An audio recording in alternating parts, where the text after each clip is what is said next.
right, good evening, everyone. Call the meeting to order at 6:30. Roll call, Mr. Chowdhury, Ms. Hall, Present. Mr. Obeid, Present. Ms. Ayash, Here. Ms. Watson, Mr. Major, and I'm present. Resolution number 1, acceptance of agenda. Do I have a motion? Motion. Motion by Mr. Obeid, I'll second. seconded by Ms. Hall. Resolved that upon the recommendation of the superintendent, the Board of Education accepts and approves the agenda with any additions or deletions. All in favor? Aye. I'm sorry, we forgot to do the Pledge of Allegiance.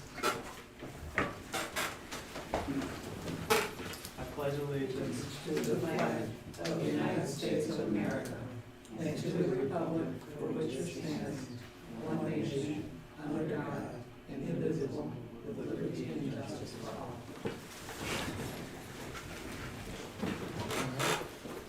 I have no audience participation.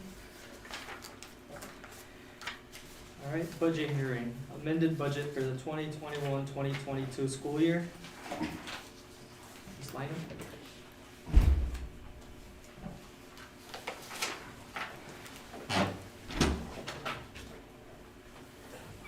Good evening. Ms. Watson? Good evening, Board. Good evening. Okay, I know that you all got the budgets very late this afternoon, which is not acceptable. I apologize for doing that, but it's just that we've been so busy the last few weeks with negotiating for contracts. Here 2 or 3 days a week negotiating, and the other work that needs to get done. I have not been able to devote the time to working on the budget previously, and had to work and get it done this weekend. So I finished it up this morning, and we went out to you this afternoon. So any questions that you have, feel free to ask. I'll walk you through it, and I can give you more detail on anything that you may have questions on. So we'll start with the 21-22 general fund final budget. Over in the far right column is the budget that I presented in June of last year. It was the original budget. And at that time, I was projecting that the fund balance would be $17,205,000. As you can see, after the audit was done, our fund balance was $16,841,756. So this first column here represents the state and local revenue and expenditures.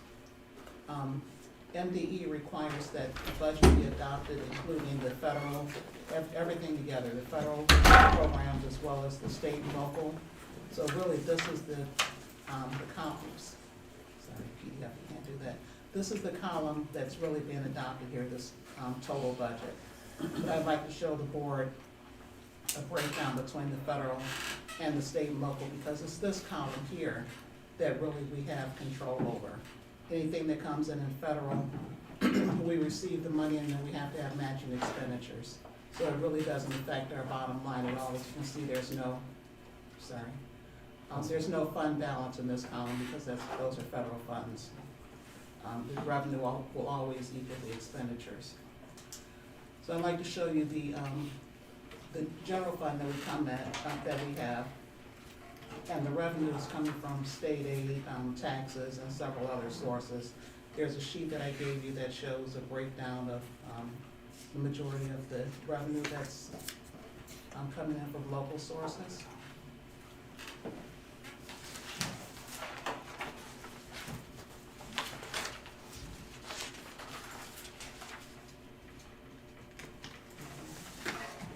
Is it the second page? Yes, it should be the second page. So this shows you the sources of the state and local funds, property taxes, enhancement millage is a millage through Wayne County, recently divided amongst the school districts. We got a couple of small grants, the regional assistance grant and literacy coach that paid for a couple of support people for us for part of the year. Medicaid fee for service, that's for individuals in the special ed department that work with students that are eligible to bill Medicaid. This is the reimbursement that we get from the state for that. Wait, what do you mean bill Medicaid?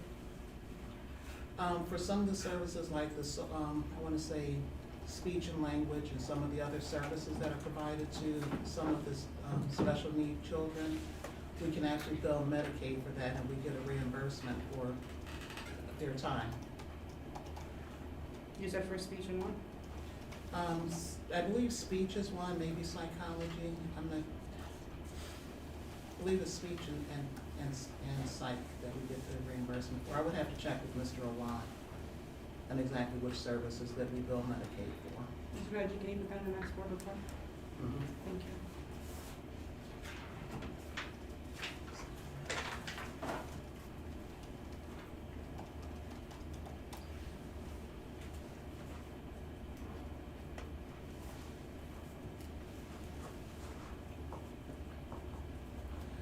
Okay, and then Act 18, that's reimbursement for paras that stay with the children one-on-one, who get reimbursed for their salary and benefits.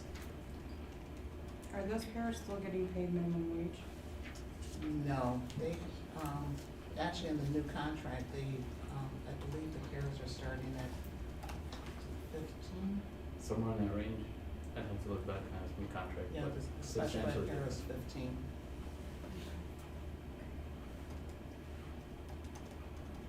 So prior to it was even less than that. It was $12 was the starting rate for paras.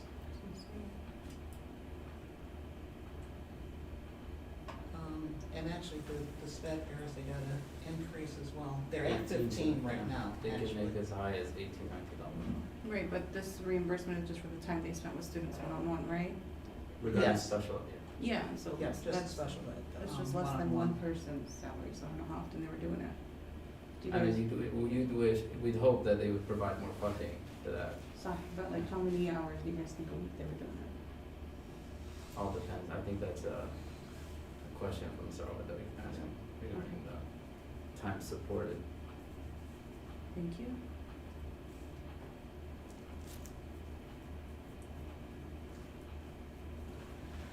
Okay, athletic game receipts, that's the money that's collected at the gates for games. Rentals are, the biggest source here on rentals is the money that comes in from the cell tower that's on the high school. We get about $2,600 a month from that. Clinic donations comes from Children's Hospital, and we use that to operate the clinic.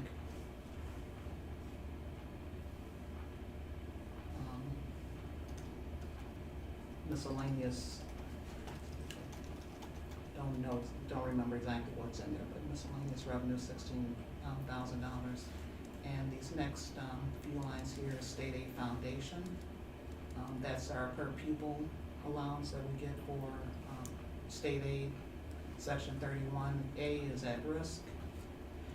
Adult ed funding here. And actually part of that was current year funding, and some of that was carryover from the year before. We didn't spend all of the money that we had last year, so there was, I think, about $200,000 in carryover funds there. State aid special ed, $625,000, that's lower than it normally is, and that's because with the special ed reimbursement, that's paid a year behind, so the money that we saw this year was actually coming from reimbursement from 2021, because you have to do a special ed cost report each year, and so the funding is a year behind the regular state aid. So a big portion of the special ed reimbursement comes from transportation, and during the time of COVID, we weren't transporting students, so our reimbursement for transportation was a lot lower. That's why the special ed number here is lower than normally what you would see. Is usually around $1 million. So you'll see that number going back up next year. Section 41A, bilingual, $700,000. And Mr. Nagy could probably tell you more about what we use that grant for, if you have any questions on that. I wanna go And a lot back. of that is funding for staff, which is encouraged by MDE for staffing and support the kids.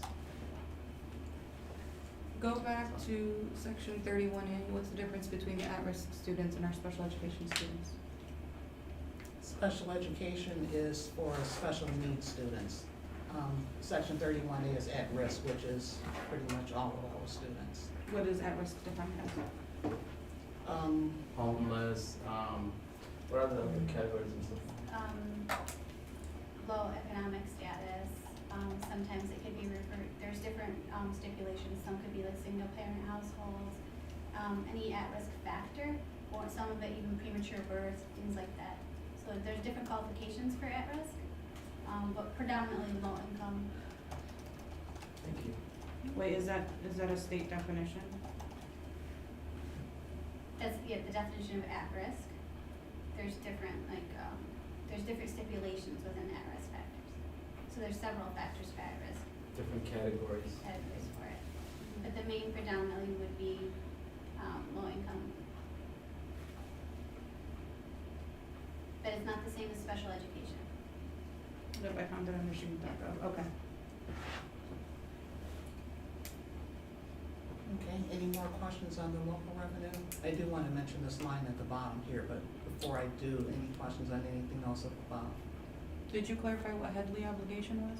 Family obligation is money that the state reimburses. It's not really a reimbursement, the state gives districts money for some of the mandated special ed reporting that has to be done under the Headley is it Headley legislation? Say it again? It's reimbursement for some of the state mandates for special ed reporting under the Headley mandate Okay. or Headley legislation. And then second to last credit, what's that 4 million charge or revenue? That is revenue that the state gives us to offset the increased cost of retirement. A few years ago, retirement cost was capped at 29.06, I believe, 29 point something percent. But the cost continued to rise, so the actual cost of retirement is actually 49%, but the state makes up for the difference between the 29 and the 49% as a reimbursement.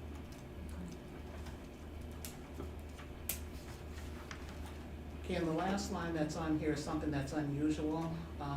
We have had it on there, in the past. Last year, I believe the amount was $350,000. But, this 1.49 million, it's actually on our audit report. It's funds that we received, after, more than 60 days after the end of the school year. So the expenses were in last year's budget, but we got the revenue for it in this year's budget. So on the audit report, it shows as unrecognized revenue.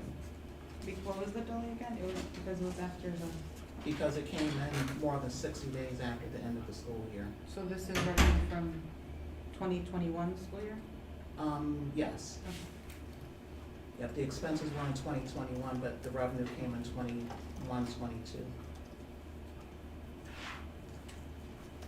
So it came in for the 2021 in 21-22. Correct. Because it was something that happened after the school year ended. Right, there's an accounting rule that any revenue that's within 60 days of the end of the school year can be claimed during that school year. But if it's more than 60 days, you recognize the expenses in that year, but you can't recognize the revenue in that year. Okay.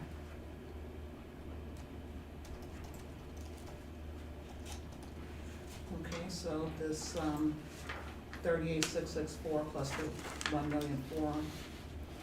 1,494,543 comes back to the budget page here as the 40,158,953 in revenue.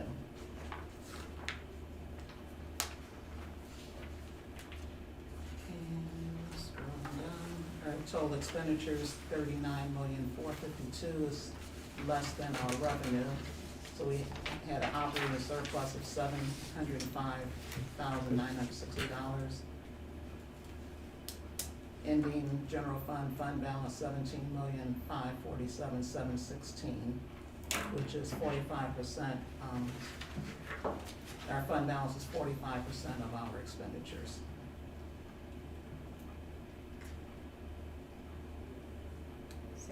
again? It's 45% of our what? The fund balance is 45% of the expenditures.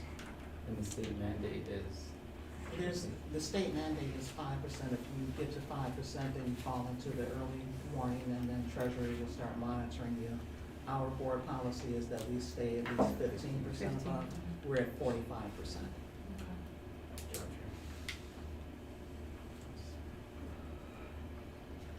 The second column here are the federal projects, revenue and expenditure, and I did include a worksheet to show you where those numbers are coming from.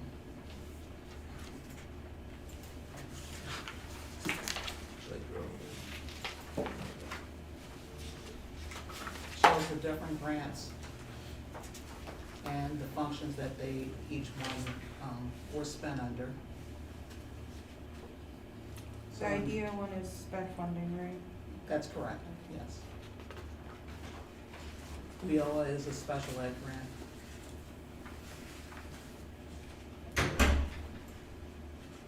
Do you have a key for the functions? I do not have a key in here. That's something that I can include in the future for them. I can tell you what they are. Yeah, can you? Sure. So one, any function that begins with the one is an instructional function. So 111 through 113 is elementary, middle, and high school. 111 is elementary, 112 middle school, 113 is high school. So 111 to 113, what is that, elementary? It's elementary, middle, and high school. You said instructional, right? Yes. It begins with one, it's an instructional function. So that's why when you look at the budget, you'll see the biggest number here.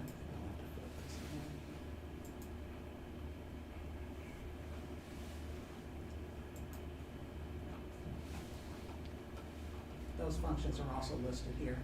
So that's why the biggest number here is 16,583,000. The reason why that number is so large, that's where the majority of our teachers are gonna be salaries, benefits, teaching supplies.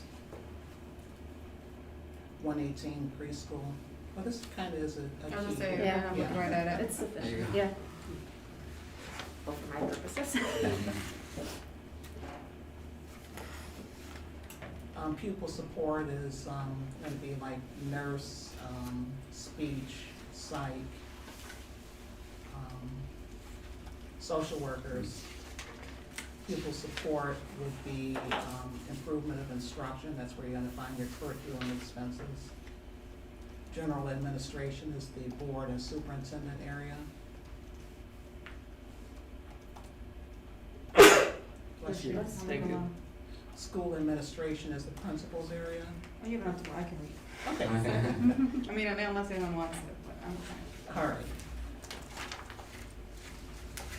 Any other questions on the general fund final budget? Yes, so you said that the revenue we got from the special ed was lower because we usually have transportation costs. Right. Is there a way to consider permanent transportation solutions for us out of that funding?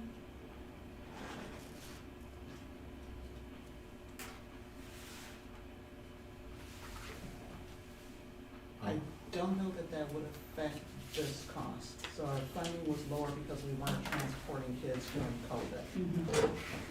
Right, but is there a way to look into that, if that's an option for a more permanent solution to our transportation issue? You and Naveed Yeah, can well, ruminate on it. The general education, transportation has been very good lately, since we started with the new company, each bus, each school. But, I will need to get with Mr. Arwada and make sure, cause they're getting proper transportation that's consistent. And then that's something we can look into if it's inconsistent and our kids are not getting transportation. Okay, let me reword this. Private, like, contracting, Mr. Danish book, is there a way for us to potentially consider long-term transportation solutions that would be owned by us, and, because we have a lot of parents who do have chauffeur licenses, have parents in the district drive as well, so keep it in-house. I've compared it to like other school districts across the state. It is kind of feasible, but if there's a way to get it with that sped funding too, you guys can look it over for a future budget.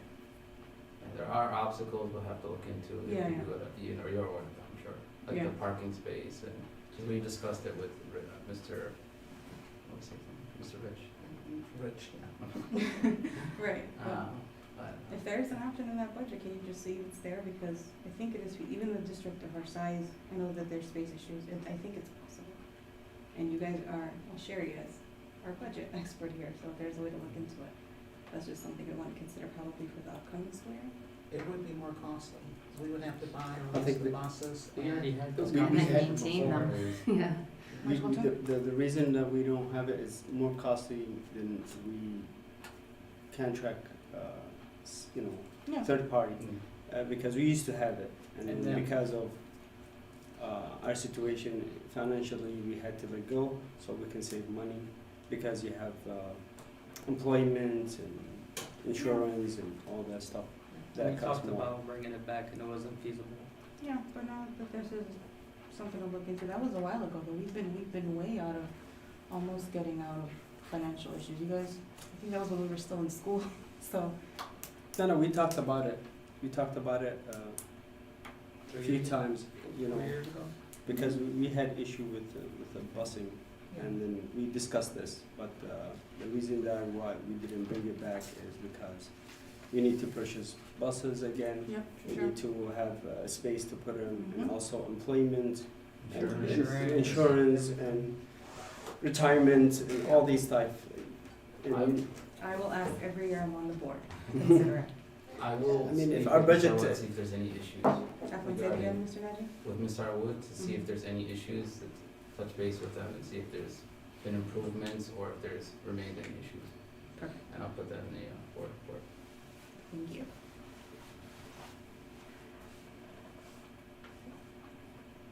Any more questions on the general fund, or are we ready to move on to the next subject? Move on.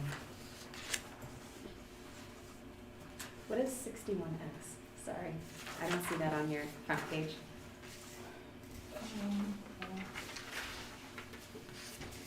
Tell me where you saw I think you're looking at So the on the federal programs, very last Okay. line.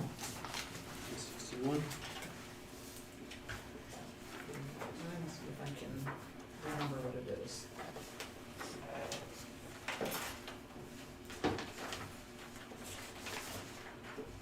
It might be your indirect cost. That's what it looks like it Yes, corresponds to. That is indirect cost, Okay. yep. Thank you. That's why, if you look under the, on the general fund Mhm. column, there's no indirect cost, we charge indirect cost on the grants, and Right. that money goes to the general fund. Thank you.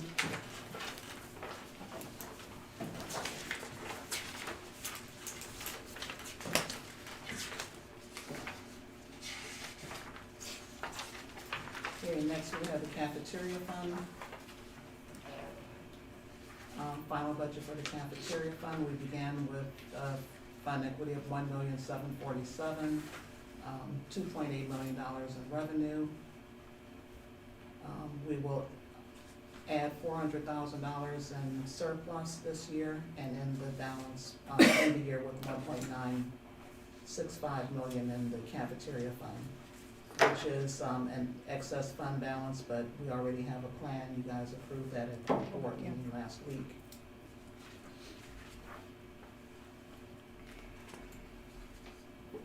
That's the 400 we have to add. No, 400 is, I mean, that, what was left over, okay. yes. Okay. Recreation fund, recreation is doing quite well. They've got a fund equity of $1.4 million. Revenues primarily through the tax, through the, excuse me, through the sinking fund millage. I'm sorry, no, wrong one, recreation fund millage. About $925,000 is what we're expecting this year. Expenses are still pretty low. I'm not sure if he's got all of his programs up and running. I know participation has been low, as he stated last week, so, expect to add about another $50,000 in surplus to his fund equity this year. And with just under $1.5 million in recreation.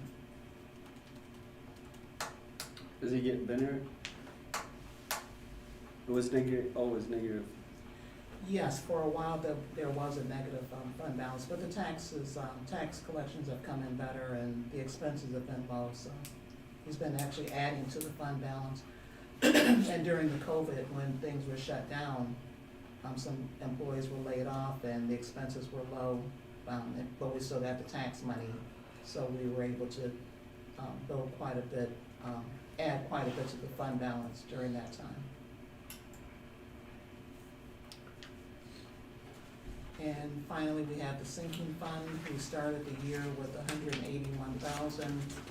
$181,775 in revenue this year, $950 in expenses, and that's for two big projects, which was the renovation at the community center and the roof on the maintenance garage. After those projects, we will have just under $7,000 left in this year that we will use next year for other projects. Is this from the village? Or Yes. from- So we would need to decide on a month to put this in the, for a vote in the May election, or, when is the next one? August or November? We usually But decide we with wanna the do it May. early. Yeah, Right. we usually decide with the May, so. Yeah. Just in case, right? You wanna do it early so that you have the cycles to be able to put it up if it doesn't pass the first time. Sounds good. So next year will be the last year of the sinking fund millage, so we need to get it passed before it expires, because once it expires, it's a more So complicated it's gonna be had this year. process of. Next year. Next year. I December mean, the 23. voting, is it Next year. next year? Wait, so you guys wanna have a special election for just the millage in May? That's not a That's special. good. We use it in the primary, The primary is in August, yes. but you guys said May. So they Isn't would, it election in May? no, No, we have. it would be a August. special It election. would be a Doesn't say- special election? It would have to be special, so it would make more sense to do it in August before going out to vote in the primary. The only problem with that, you know, I'm speaking to No, Mr. please. Hanson, if it doesn't pass in August, and You then only we get would have to November. go again in November. You only get If two it shots. doesn't pass in November, then the millage expires and we will not be able to collect any sinking fund taxes the following year until then it becomes a whole new millage campaign. It's not a renewal anymore. Sure. But what's the guarantee that people will come out in May to vote, I think is We- People we- always come out to yeah. vote. well, that's We've the had it in May every time that this has Yeah. come up, so, I mean, it's been the right thing to do, is to have it in May, special election. Especially if it's been successful in past I was gonna ask, so has it always worked in there, or have you guys came in August and November anyway? Sinking fund has always passed the first time, So, when was the last time it was passed? 9 years ago. A lot has happened in 9 years. That's some question. So before we get to that time, we'll need to decide if we're gonna go with the May election and make sure that we're on the timeline for that, if we're gonna, do it in May. So make next year, right? Yes. Mr. President, is that? Yeah, May maybe, good? May is good. Are we voting on it as a team, or are we just deciding right now? We can vote on it. We're just No, I'm talking, doing aren't that. we? Yeah, that's what I'm saying, I Yeah. don't know, are we? I think we're just talking. Yeah, we just brought it up for discussion. Yeah. It doesn't have to be decided on right now, but the board will need to take Yeah. action on which election to put it on before the time comes. Put So it on there the is no next board resolution meeting. today. I'm sorry, We can put it on the next board meeting to Next vote board for it. But there is reservation from me, maybe not from the rest, but I'm a little concerned.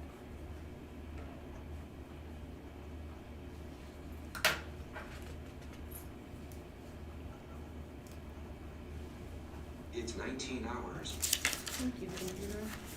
Somebody someone say that? Because the last millage we put on a ballot recently, people went up in arms and there was an don't raise property tax campaign, and it was shot down drastically. So Right. I'm saying, we're taking a chance either way. And I don't know how you will come up for re-election. It is substantially less than bond, I believe it's around 800,000.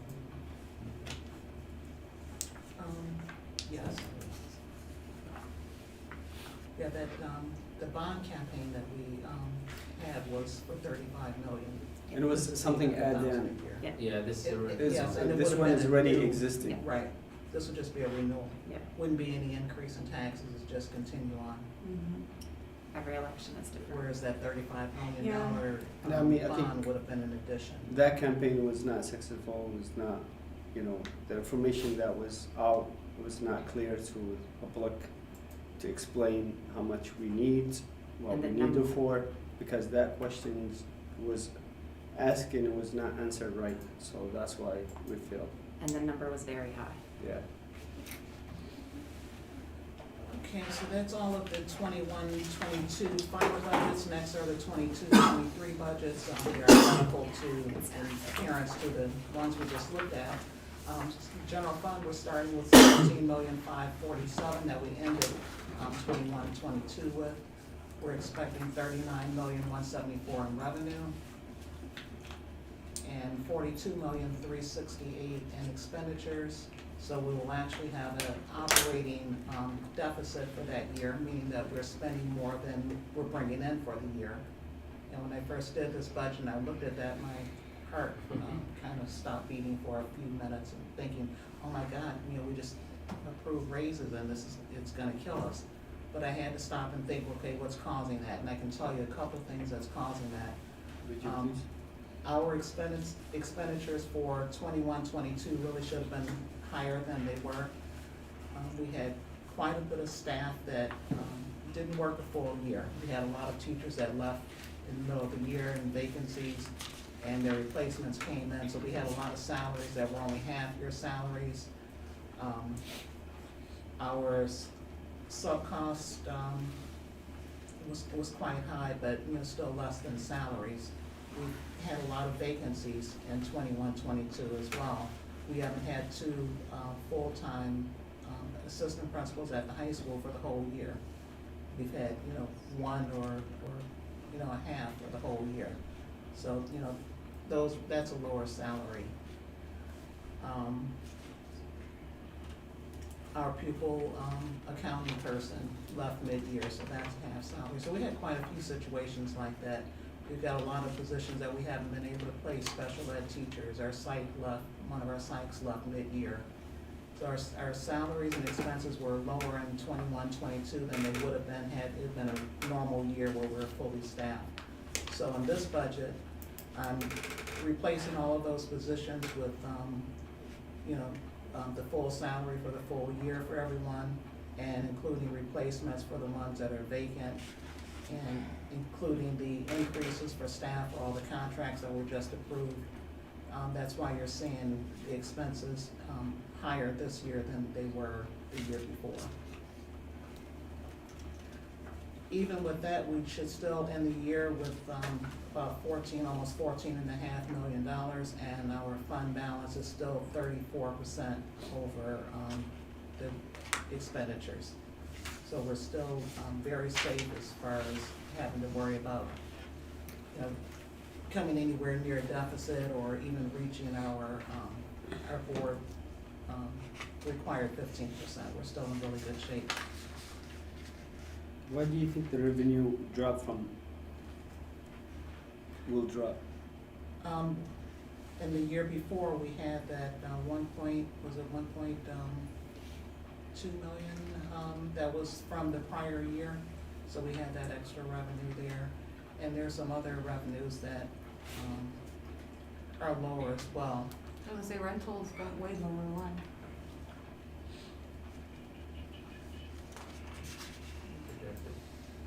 It was 36,316, 21-22, and then projected 4,000 for 22-23.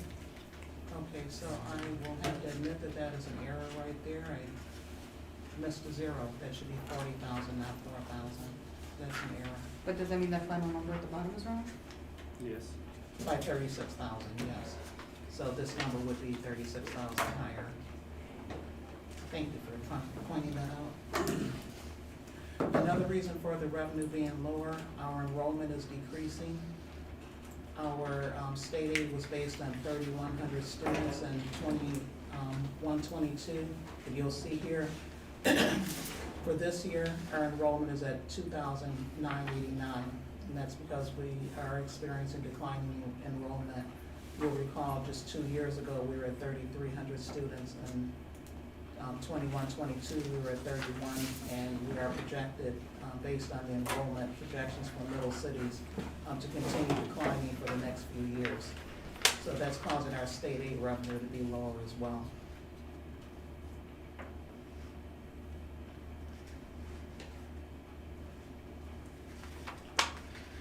Any other questions on the general fund 22-23 budget?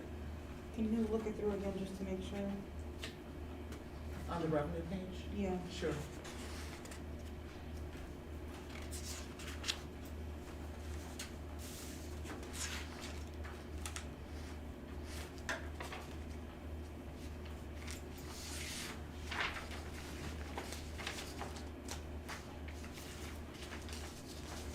Do you have the old one to look at to compare? Mm-hmm. Okay. So it's just that 4,000 change to 40,000, anything else?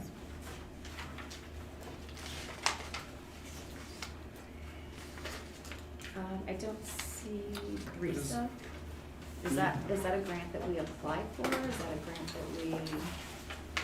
that we did we not get awarded it? Which one is it? RISA? The reason, is it grant one time or is it? Wayne RISA. Wayne It was a Risa regional grant. assistance grant. Right here,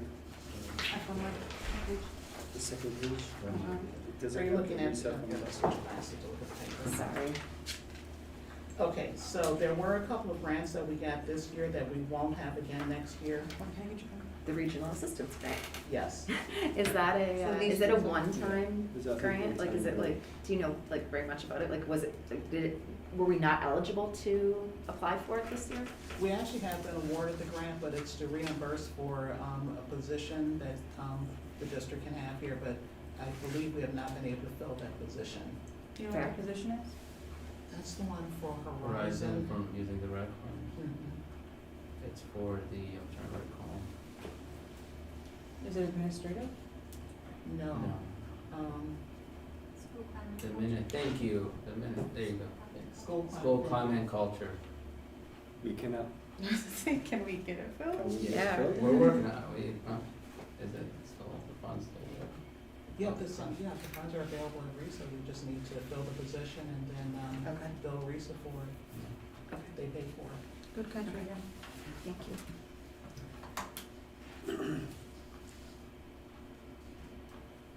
So even literacy coach left? Literacy coach was Holly Gilbert, and she left that, position to Oh, sorry. become a, ASD. ASD. In our district?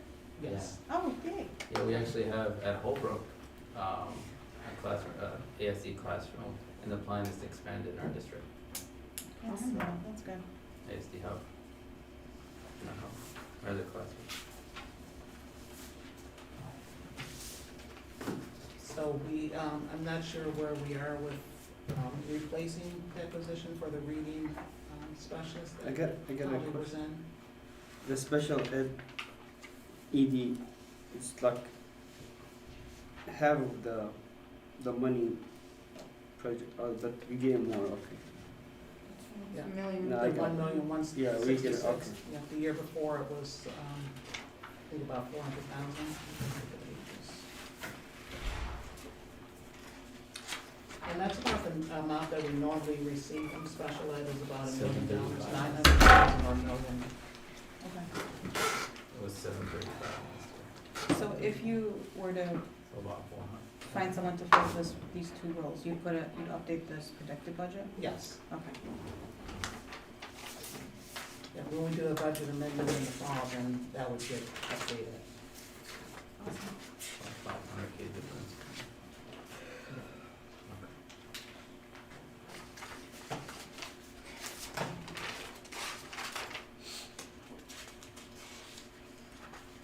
Okay, cafeteria.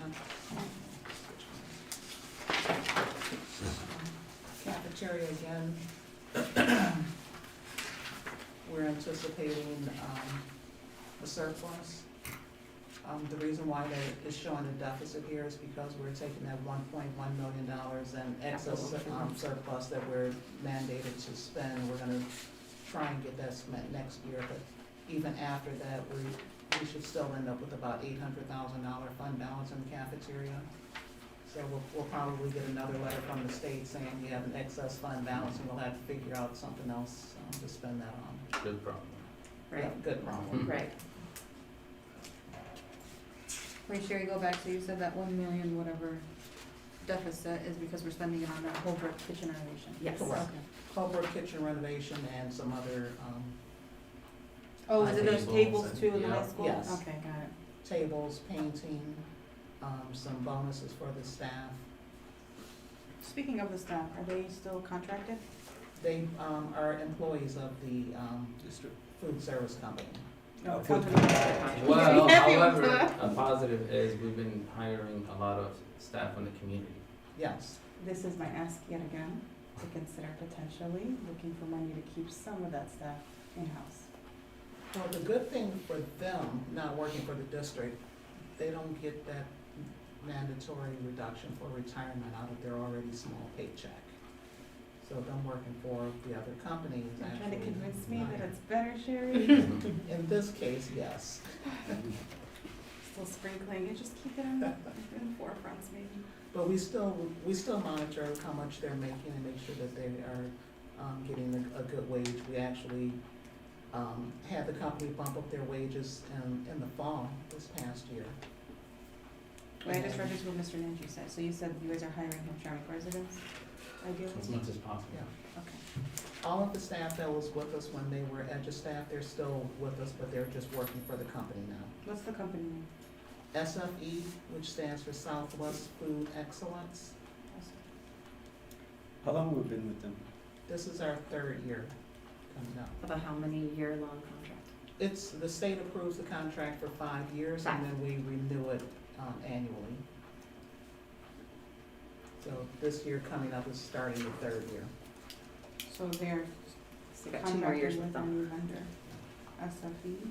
Yes. And Secretary Hall, we're gonna try to make sure we increase for the security presence from the community. I was about to say that.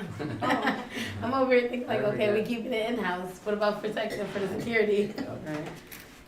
What is that, Southwest Food Service, oh, that's a long name, okay. Is that in the budget, Sherry, for the security guards? Sorry, For an increase in the security? no, for the security, is there, that's not from cafeteria, is it? No. No. Okay. It's from general I'll- fund. I'll cross that bridge Okay. when we get there, okay. Or do we already cross that bridge? We did, but we. Okay, then let's go back to that bridge. So, Okay. for the security, are they still Security. contracted out or are they in-house? They are contracted. With who? Lagarda, Guardia? Lagarda, Spell it L-A-G. Lagarda. A-R-D-A? Okay. Okay. That's the question I had now. Anyone else? Security? Contract, how long? How long the contract with them? Year by year. Year by Year to year? year. So for SFE, it's a 5-year contract and we're in year 3? Well, our food service management contract is for 5 years, but we renew annually. So if for some reason we didn't want SFE for the next year, we would not renew them and we could bring in another company. With no penalty? Right. Okay, good. But we've been with them for 3 years? Yes. Okay. Since we moved back to general fund, what line does the security, Security is part of maintenance and operations. 26, okay, thank you.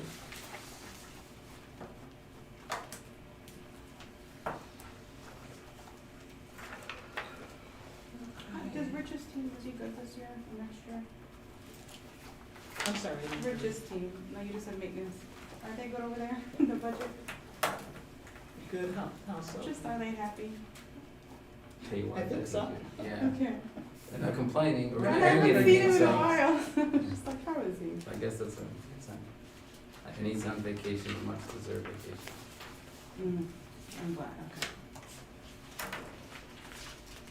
Okay, recreation, started out good, 1.4 million. Not expecting a big change in the expenditures there. It should end the year with the surplus and have almost 1.5 million in recreation. And then lastly, back to the sinking fund again.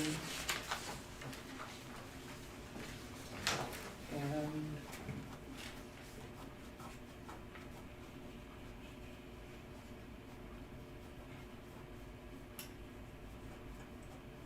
sinking fund, we, expect revenues of 820,000.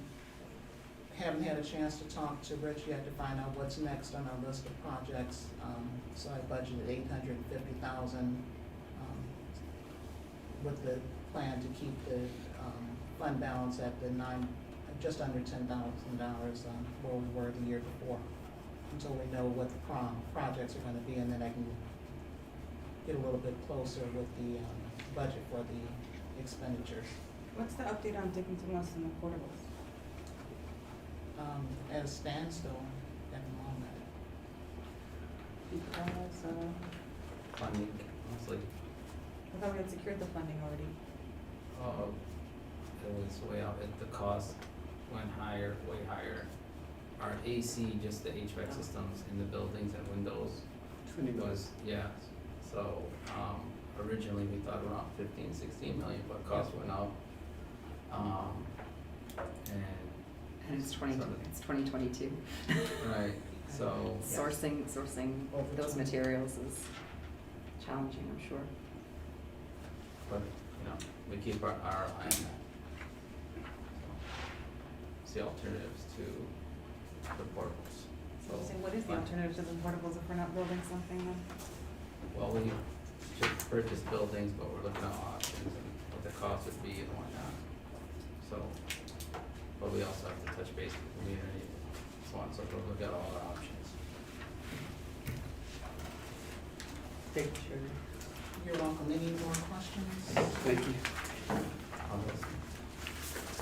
Sure. Thank you. I know this is not exciting, stuff, and I'm not the most, exciting presenter, but I mean, it's what I do. I enjoy it, and She does a phenomenal job, Yeah. she's very humble. We appreciate Thank you so it. much, Sherry. all right, thank you. All right, next up, presentations, Hanover Research via Zoom. Yes. Might as well.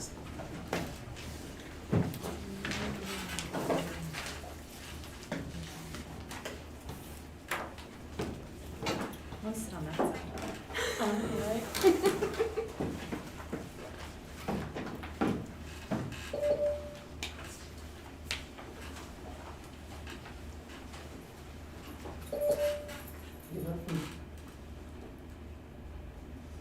I was kidding.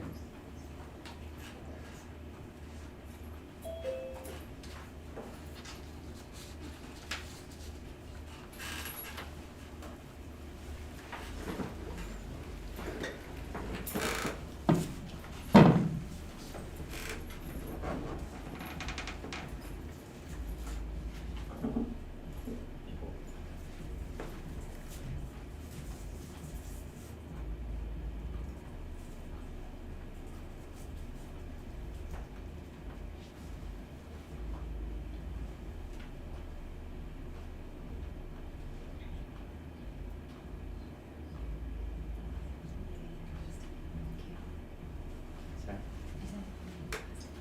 Hey, good evening, everyone. Able to hear me? Yes. Good evening. Okay, great. Well, thanks for inviting us to present, and thank you, Joanne and Moz, for your help getting us set up here.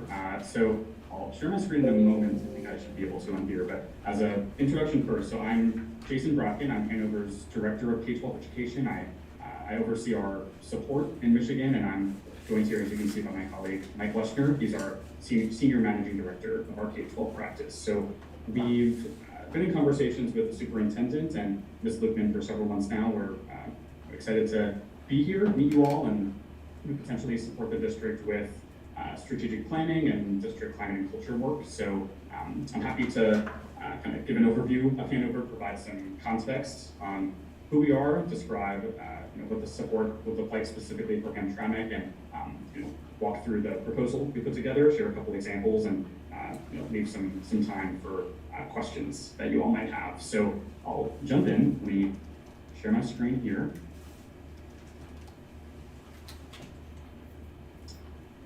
All right, you should be able to see our model. Is that coming up? Yeah.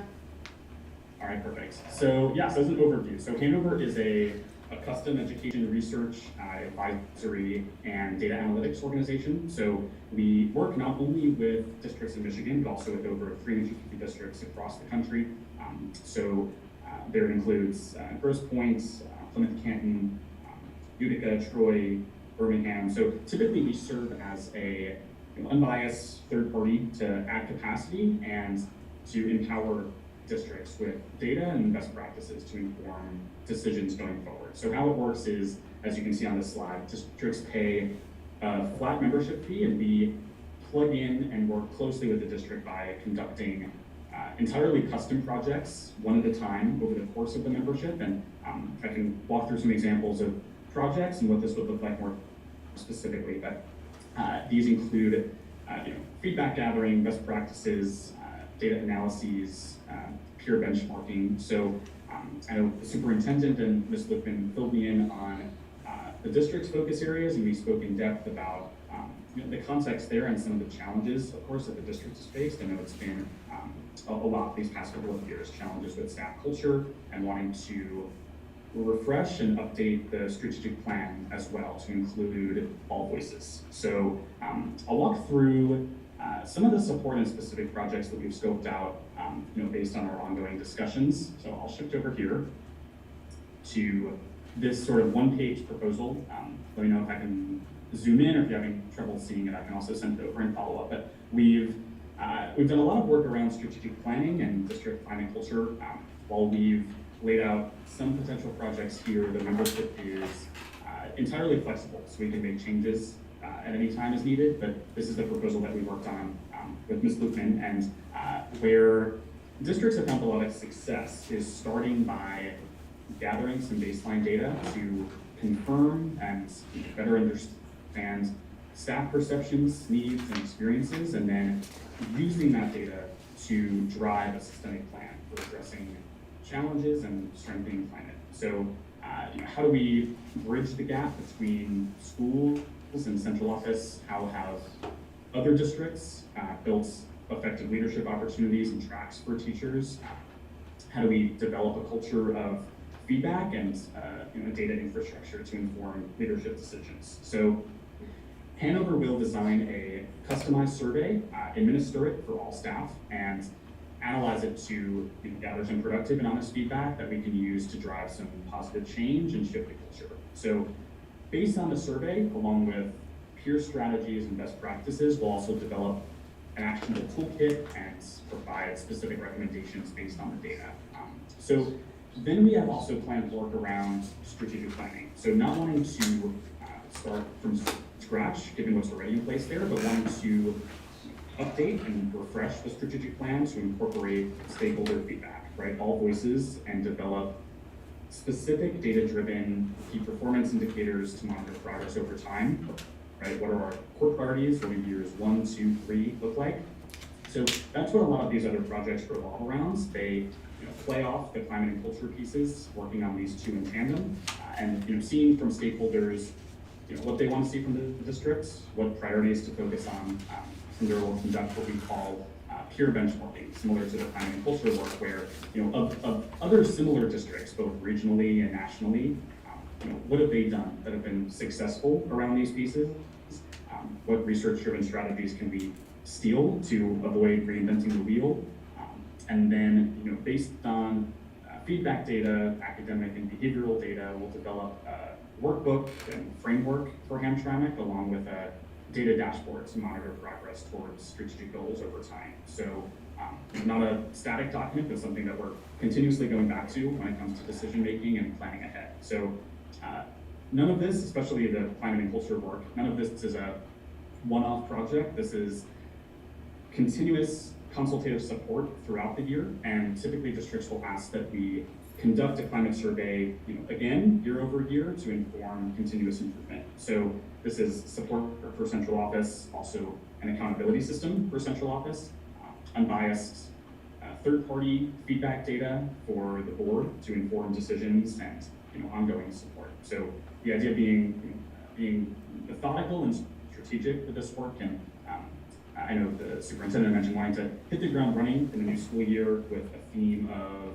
improving staff climate and culture and leading with data. So so that's a sort of overview of some of the work. I will kick it over to Mike, and Mike, I'll pivot over and share the survey and an example of a toolkit, so we can talk through these, and Mike, you can also fill in any pieces that I might have missed.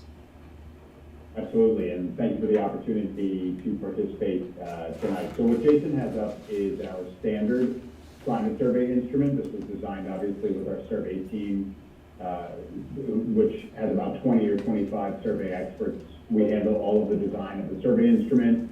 We handle the administration of the survey and then the subsequent analysis that Jason described. We'll also build a dashboard that allows you to disaggregate the data into a variety of different subgroups so that you can take a look at not only school level results, but also take a look at the district snapshot and then break it down among different demographic factors. Jason's sort of scrolling through, and we've shared this also, but we have some constructs that look specifically at specific areas as it relates to climate and asks for perception. This would be something that we would want to do obviously with staff and faculty.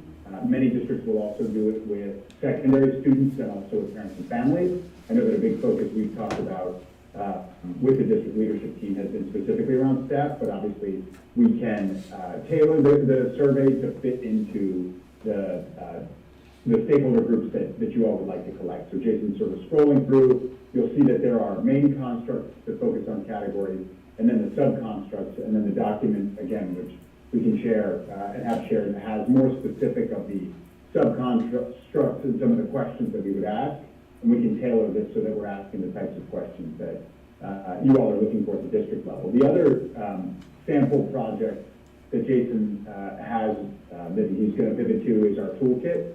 So this is a custom-built resource where we are pulling together resources from districts around the country, districts that have dealt with similar type issues or have had similar type research questions, and rather than, as Jason said, reinventing the wheel or having to think through, we have pulled together a couple of different examples. This particular one is related to trauma-informed instruction and how to integrate trauma-informed instruction across schools and across the district. But it's a good sample of the type of deliverable where we're taking best practice research and really making it actionable, something that the district can take and put into their schools and into their classrooms so that teachers and building level administrators are able to apply some of that best practice research directly into their classrooms and into their school buildings. So this should just be another example of the way that we're making research actionable for our districts and our members. Thanks, Mike. So we are excited to potentially plug in and get started on this work this summer. Are there any questions while you have us here that we can help to answer, or pieces that we can clarify from you all? Yeah. How do you plan on accounting for potentially not being able to connect with administrators until later? We do have a few buildings where there might be changes or they're still hiring for roles. I'm sorry, you kind of broke up for me. Mike, were you able to understand that? Hang on, is this better? Yeah, a bit better now. Okay. So how do you guys plan on accounting for starting this project, knowing that our buildings are not fully staffed with appropriate administration?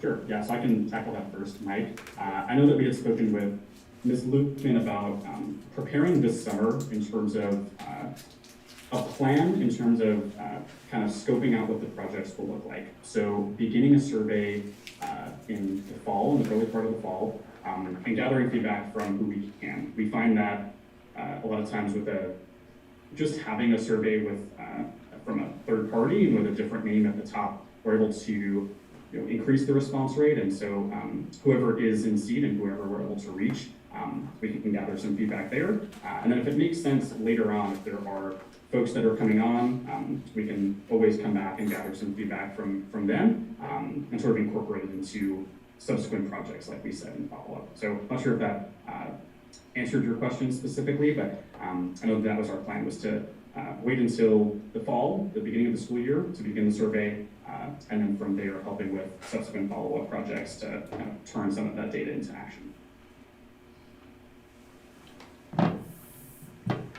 So, okay, given I'm assuming you worked with someone at the district here, what makes your company comfortable enough to start with us at our current state? Like, why wouldn't there be a reason to wait to another school year instead of starting now? I'm sorry. I can't fix I'm these sorry. lights. No, you're Yeah, fine. my apologies. One more time. Okay, so, you worked with someone at the district and you guys believe you can start now. Why? Because there's still like a lot of moving parts. Sure. Well, yeah, I think, given a lot of the challenges that the district has faced, I think, that was kind of part of the reason why we wanted to start now. I know the superintendent had mentioned, better sooner rather than later, so that we're able to, hit the ground running and work on this climate and culture work this fall.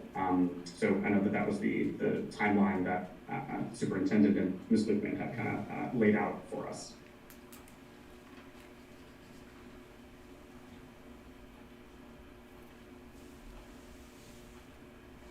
Any other questions?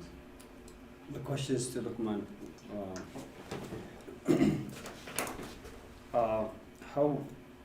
What made you choose this company and what we need to partner with them?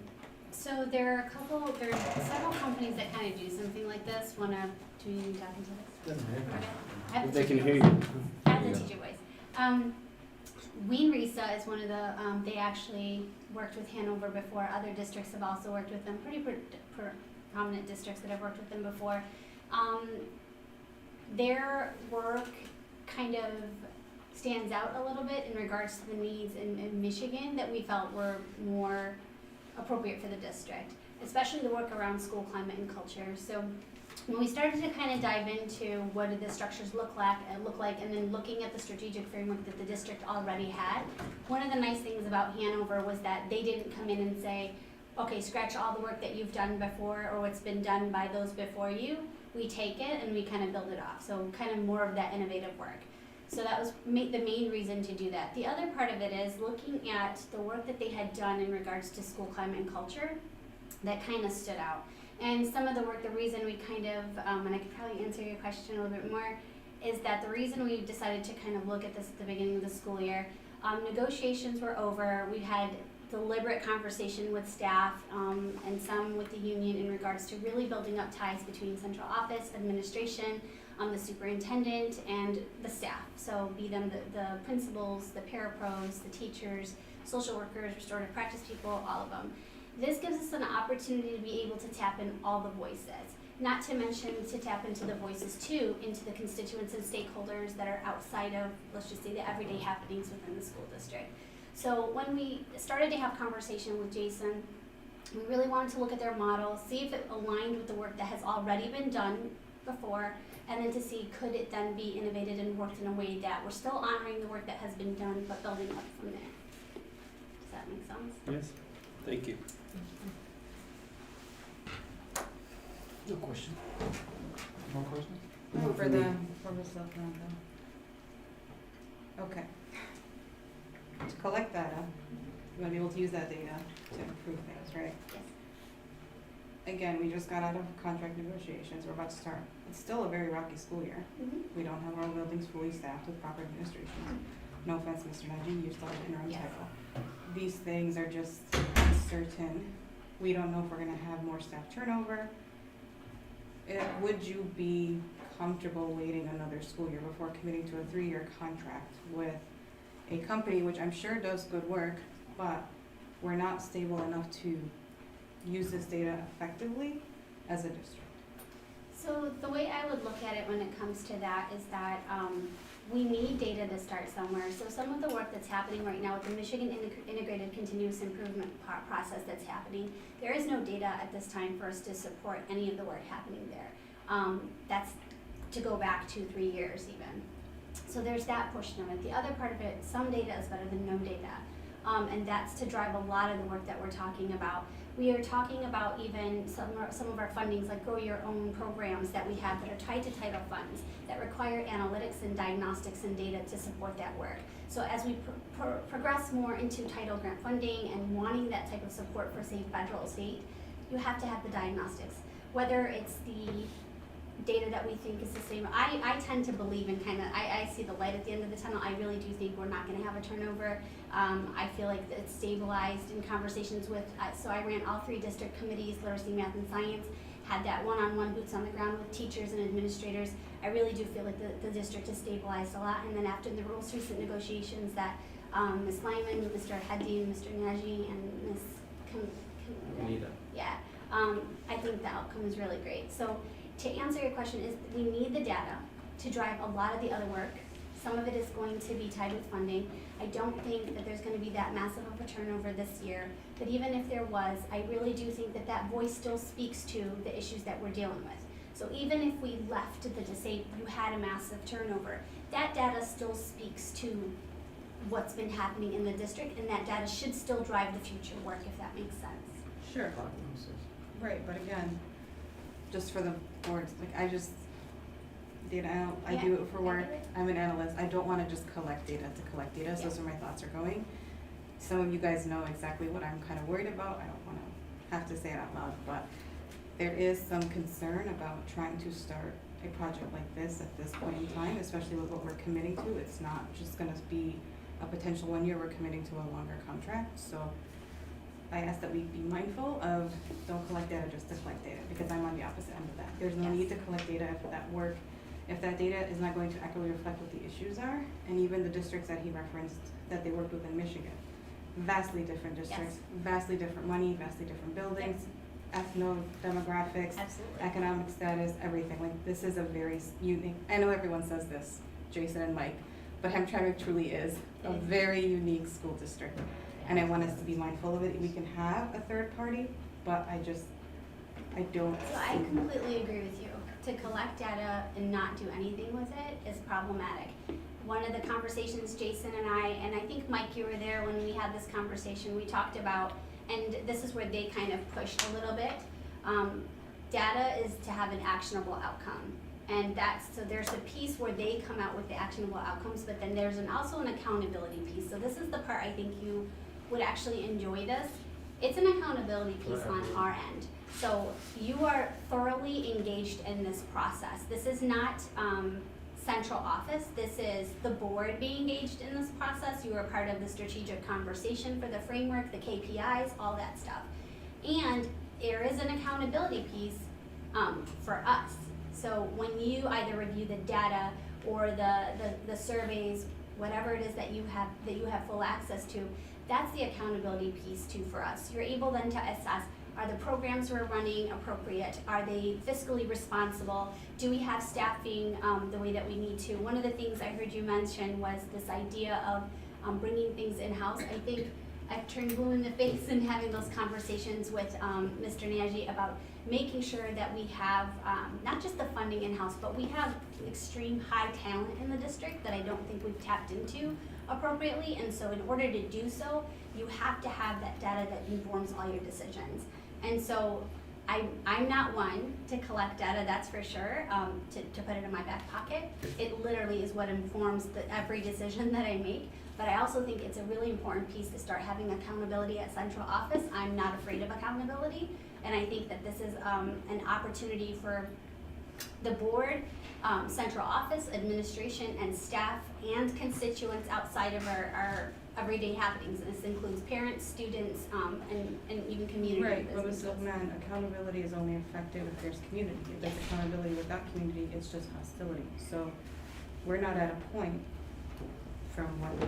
we're just not at that point yet where we have community as a district where we can hold ourselves to that accountability. And accountability requires action on the district's end. So if empty seats that are not there, you know, you have to be accountable to those people, then that data wouldn't exist and it wouldn't be effective. So I'm understanding that you're saying, I'm just rephrasing, that there are still empty seats at the table. No, not just the empty seats. Accountability is only effective if you are doing the work and it's in a safe community. Because if you don't have community and try and hold someone accountable, they will just see it as hostility, especially at work. Yeah, but I think there are processes that are in place. I do think that we do have processes in place about conversation, about building that community. I joined in January. I will say from January on, what month are we in now? June? Yep, half a year.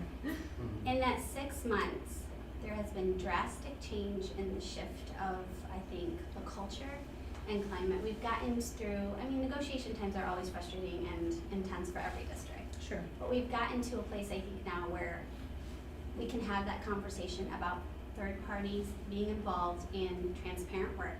I'm comfortable again with that whole accountability piece, but yes, it has to be actionable. I think there have to be results at the end of the day, and I do think that can be delivered. I do think we can have more people in that conversation, more people at the table, and it's okay to disagree. It's okay sure. for people to see things from different perspectives. It's key that we have that at the table, but I also think it's an opportunity that the district needs to capitalize on, so that as you launch into the school year, you really do want a shift of more transparency and conversation with all staff and surveys to at least lead that work. So I like what you said about conversations around a third party. When have you had these conversations? How did we get to Hanover? Conversations happened in all 3 district committees. I know we've had conversations with everything from curriculum review cycles to curriculum selection processes that are still underway.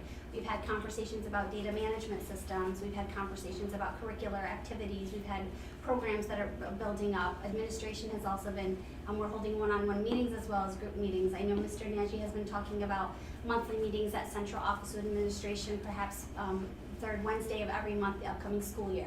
Professional development calendars have been established and built up based on MyKIP and other things like that. So those conversations have been happening, and I think that's where the excitement has been happening in regards to staff finally feeling like they are engaged in the process, because we really have been talking about like what are the things we're going to move forward and how are we going to move them. The other conversations have also been happening.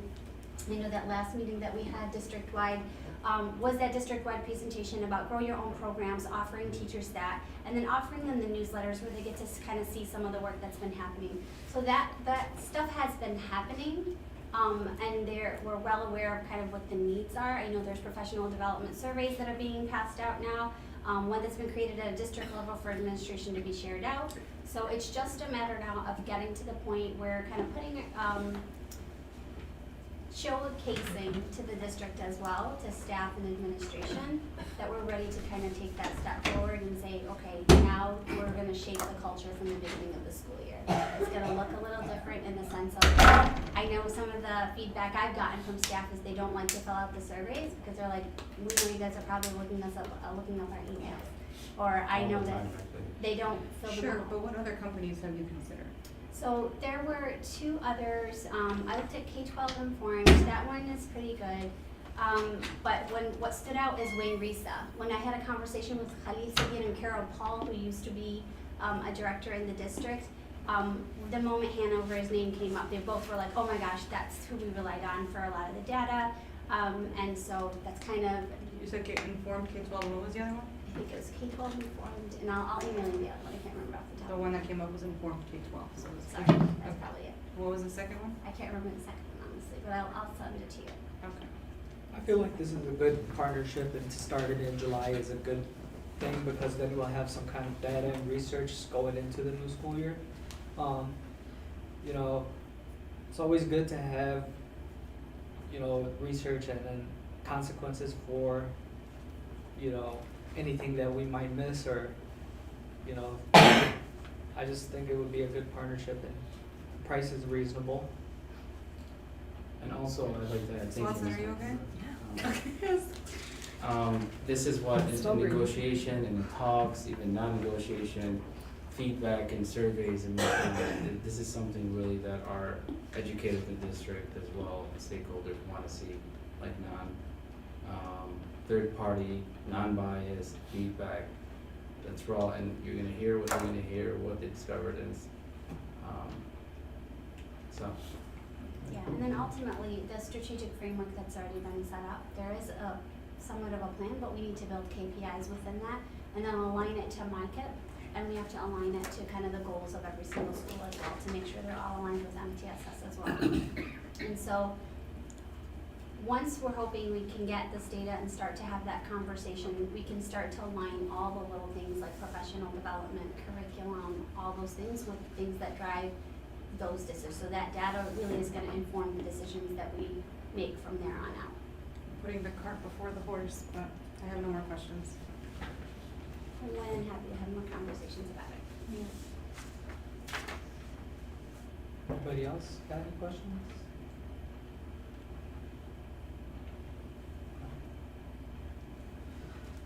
All right, thank you, gentlemen. Thank you so much. Thank you. Appreciate it. Looking forward to hearing back, and yeah, thanks again for allowing us to present. Bye, Mike. Bye, Jason. Thank you. Thank you. I'm looking- Holidays, no, maybe I'll do a camera. I'm waiting now.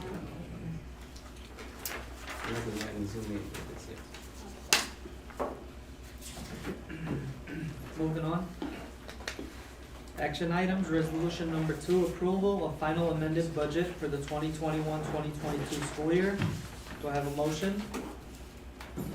Motion? I'll second. Motion by Mr. Obey. Seconded by Ms. Watson. Resolved that the Board of Education does hereby approve the final amended 2021-2022 budget as presented. All in favor? Aye. Any opposed?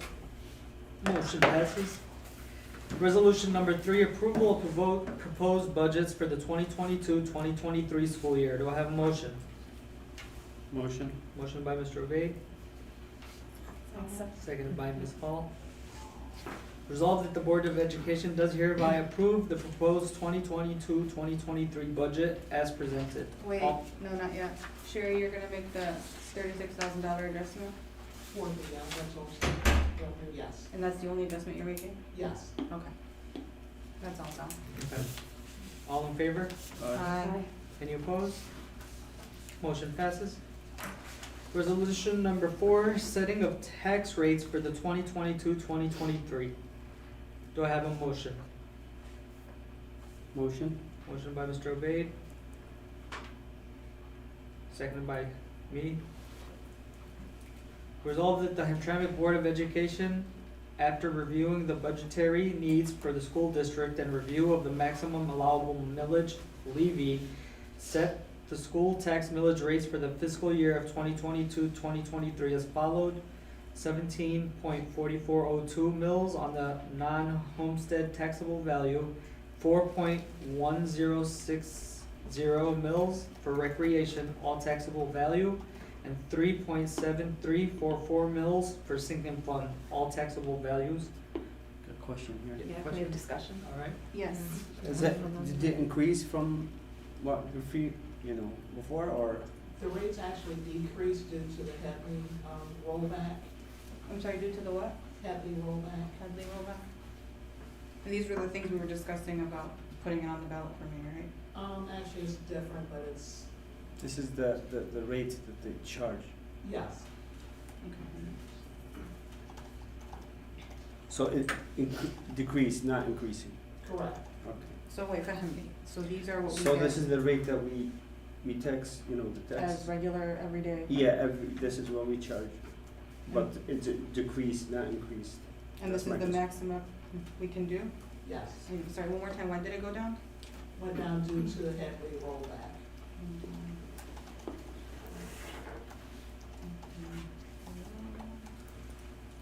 Okay, That's a permanent reduction to the taxes. So this is the taxes we charge? left home, yeah, so this is our Three regular more. taxes.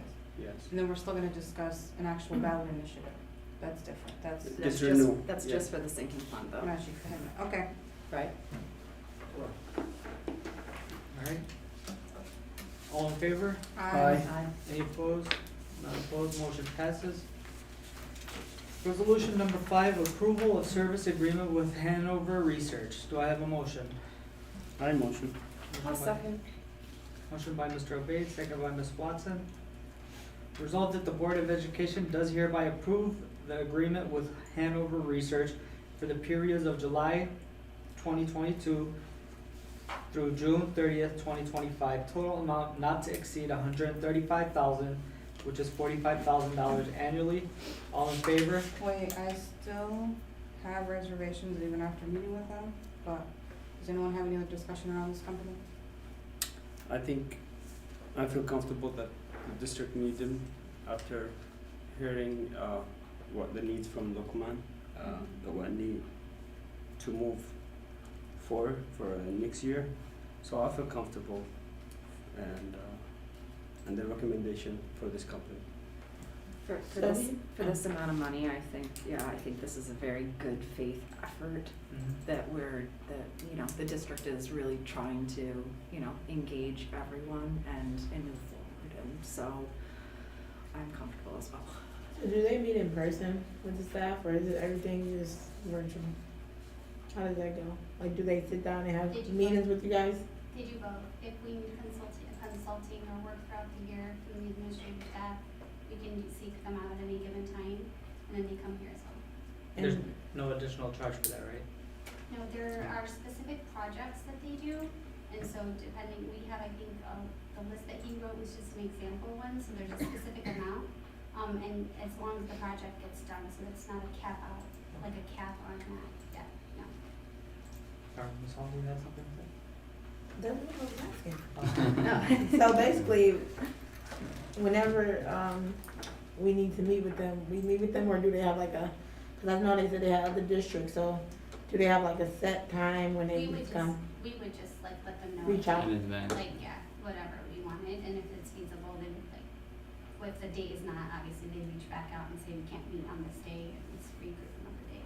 I'm just trying to make sure we use them as much as possible, because, I understand $45,000 not a lot, but that's not really nothing that's going towards the kids for real, for real. So I can tell you that in administrative and projects that we have, the conversation with administration, that's gonna be huge for our admin team. I do think that, so I've kind of done a little bit of work with other districts like this before. It's a huge step in regards to building a bridge between staff, and I'm not just talking about teachers, but like parents as well, to get the voices of different constituents across the board sent to central office for us to view things. I can give you an example when it came to having conversations with special education staff and paras and restorative practice people and social workers. They really feel like they've been kind of left out of everything. Professional development that they've had has not been targeted toward the work that they've done. Restorative practice people wanted more trauma-informed training and things like that. That wasn't built up for them. And a lot of it is not, I don't think it's due to someone not wanting to do that. There isn't a central base where I even can go in and pull up some data and say, oh, these people want this particular type of training, or this is what we're calling for. It's non-existent, to be quite honest with you. And so if we can collect that data, we can start to move the district in a way where even if it's in small steps, you're still delivering. You're still being able to say, okay, here's how you've expressed this type of need, here's how we've responded. Does that make sense? And so we can utilize Hanover in a variety of different ways and on different levels, in different tiers. And we're not gonna exceed the 45,000.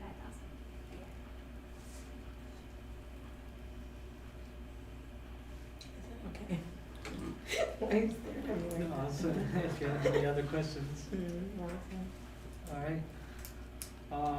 All in favor? Aye. Aye. Any opposed? So made or nay. Joanne, you can note that based on the information provided, I don't feel comfortable. Alright. Resolution number 6, approval of project Lead the Way purchase. Do I have a motion? Motion? Motion by Mr. Abate, I'll second. second by Ms. Watson. Resolved that the Board of Education does hereby approve the purchase of Projects Lead the Way curriculum pre-K through 5th grade for STEM classes at Dickinson West Elementary School, totaling an amount not to exceed $51,683.25. Do we know what this is? I was gonna say, I read it, the invoice, it didn't give me enough detail, Mr. Nagy. As far as some program I'm I assuming. can tell you, so they have a STEM-based curriculum, it's a STEM curriculum that they're offering at DW right now that, and you're gonna see this come up, in a couple of other schools too, so just so you know what it is. There's the training, the material that they would use for their STEM courses. And I know right now in 7th and 8th grade, also for you to know that iQuest is basically, we've been asked to review that. I've only kind of been in this position for a very short amount of time. I can't move forward with the curriculum selection process or anything like that. We haven't even done a review cycle. But with the lack of resources that are being able, for the districts to be able to receive, you might see a few more purchases that are coming from PLTW across of KMS, Tau Beta, Holbrook, and things like that. So it's really the material for the curriculums to be run through right now DW. So you're seeing probably the two purchases. One is specific to K-5 launch, the other for middle school, 6th grade. Wait, Ms. Silkman, so what is this like a summer program or is it? No, this is their curriculum that they're using for their STEM teacher. Why only Dickinson West? They had the job that was just recently filled. That type of curriculum requires a teacher who is certified in PLTW. And the reason it hasn't, you're gonna see future purchases like this because Tau Beta, Holbrook, and KMS, all 3 teachers are currently being trained as we speak. How long is that training?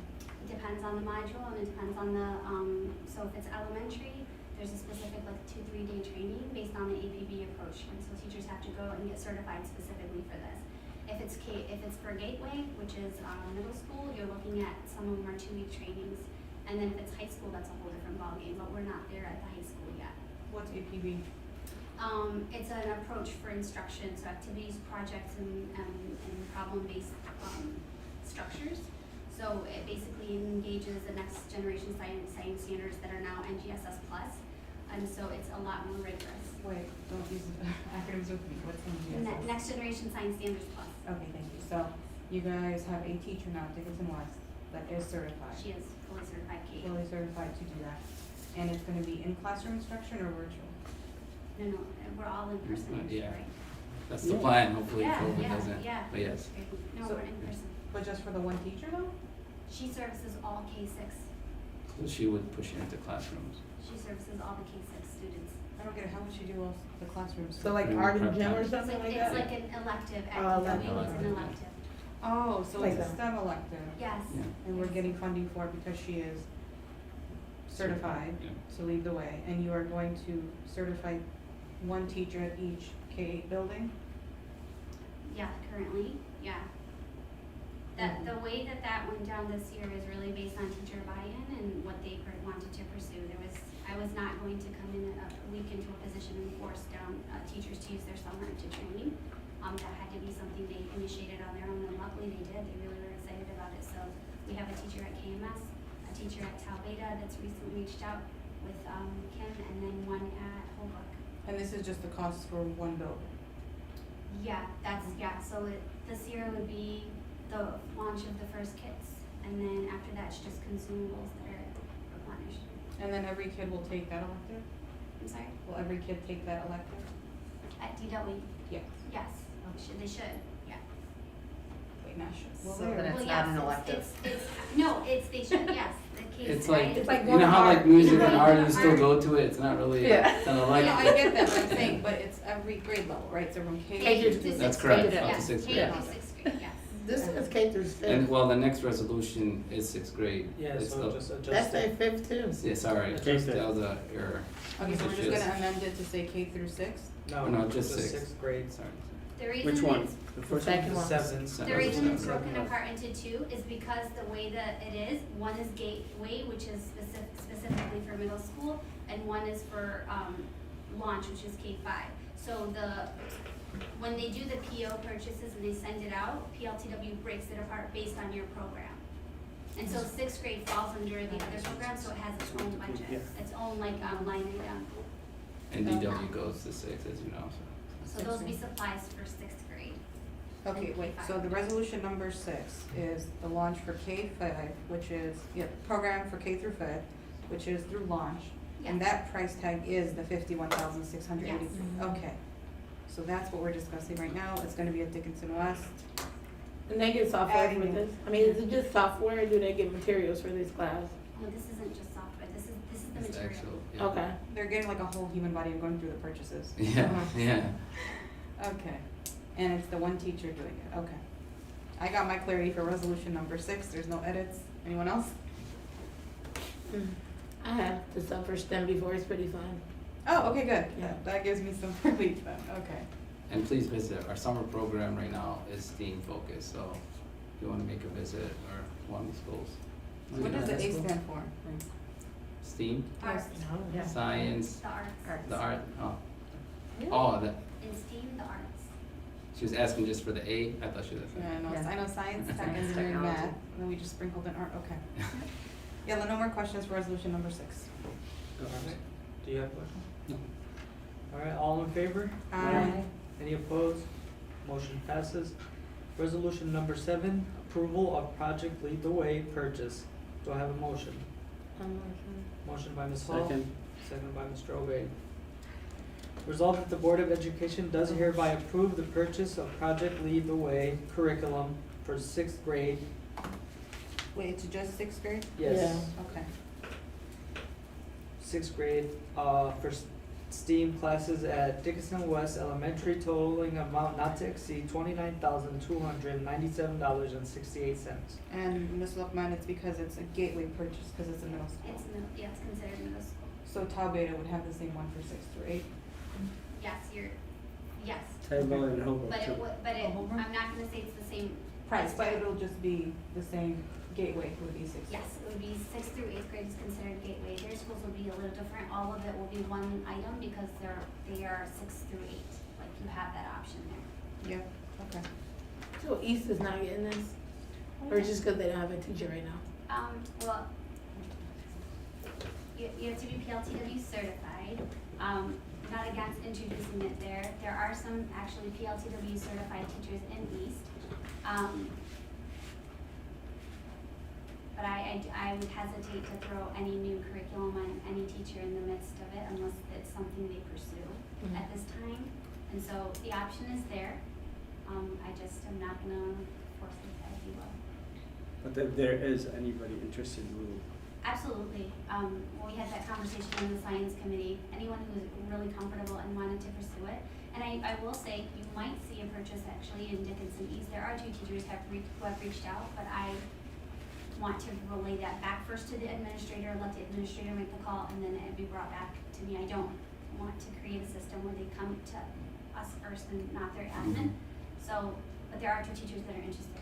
So you might see that happening there too.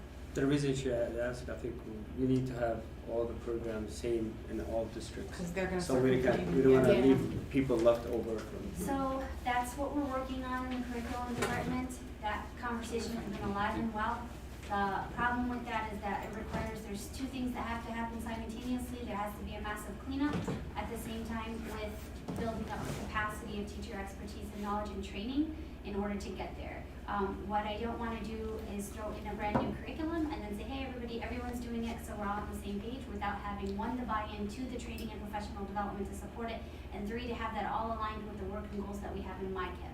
At this time, we're not aligned that way, and I can't just go ahead and do that. Curriculums don't solve the problem. Lookman acronyms. What is my count?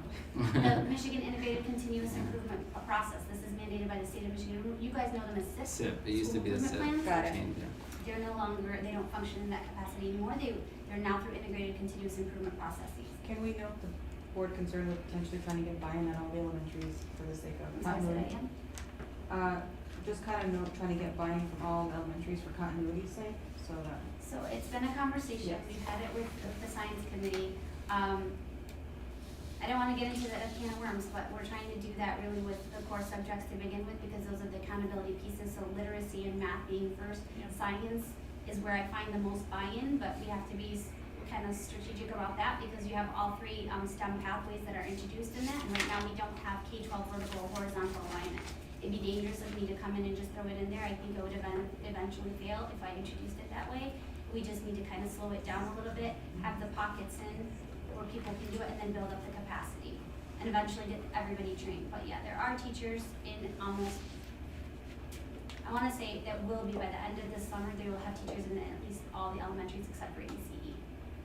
And that's another conversation I've already had with Vicki, so to try to get somebody there. And these teachers are going into the classroom, or they got their own classroom? Well, it depends on how the school wants to run it. PLTW allows you to do it in different ways. So you have the pathway where you can stipulate, hey, these modules or these specific things are gonna be taught through your elective courses. Because NGSS plus or the standards are now, they're very rigorous and kind of broad. So you might potentially say, a core classroom teacher can use this as a science curriculum and teach these specific, let's just say the engineering pathway, and then, or the biomed pathway, and then the computer science pathway or engineering pathway could be taught through your elective courses. That way you're hitting all the standards that are mandated, but it's just structured differently. In middle school and high school, that would look different. At high school, it would actually be an actual course. It would be a class, it would last, and you would have to kind of, register for it and so on and so forth. So depending on your grade level and the pathway that you choose to pursue, the district may say, hey, we just want to pursue an engineering track and stay that way.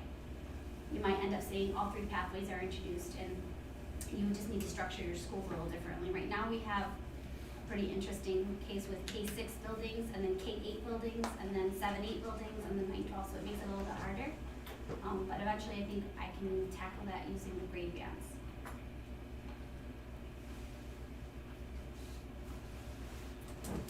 All right, any more questions?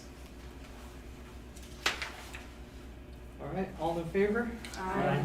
Any opposed? Motion passes.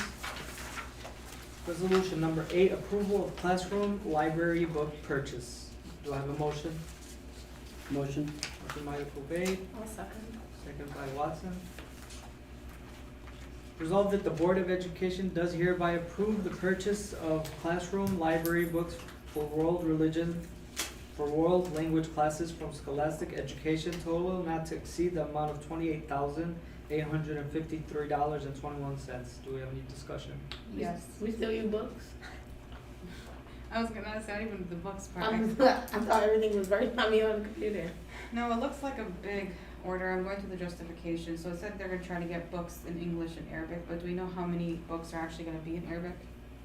I know a little bit about this purchase. I can tell you that it was, it's actually a lot bigger. What was the number that you just said? 28,000. 28,000. I believe the funds that were allocated for that, by the previous director were approximately, if memory serves me correct, don't quote me, is 51,000 or 54,000, something like that.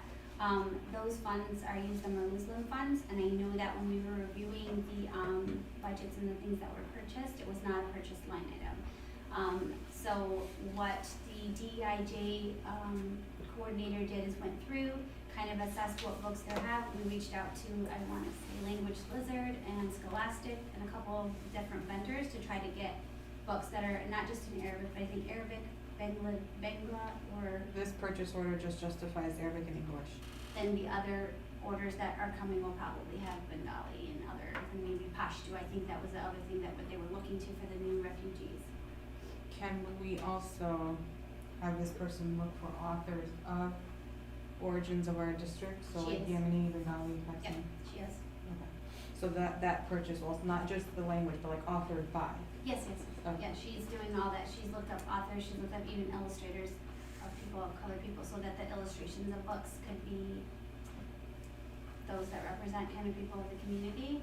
But the other thing is, and just this is me transparently speaking, we found out about this line item very, recently. So the purchases need to be made and they need to arrive by a certain date in order for us to even use the funds for them. When's that certain date? Which grant is this, the time? It was the title too. Is it, August 30th or September? Well, we have to have it here In the district. by September. By September 30th, they have to arrive, to be in the hands of the district. Can you note it for our next August meeting, right, cause we're off all of July? What do you want me to know? I'll just follow up to make sure that all the purchases are on the agenda. Yeah. Is that deadline? Yeah. So just an FYI about the purchase, and the reason it's probably being pushed out now is because the delivery dates, and that's the reason. I was gonna say, we only have one, and if you have to spend around 50, we only spend 28,000 if we approve it today. So we're taking off July, so the board has to come back and approve our second week of August.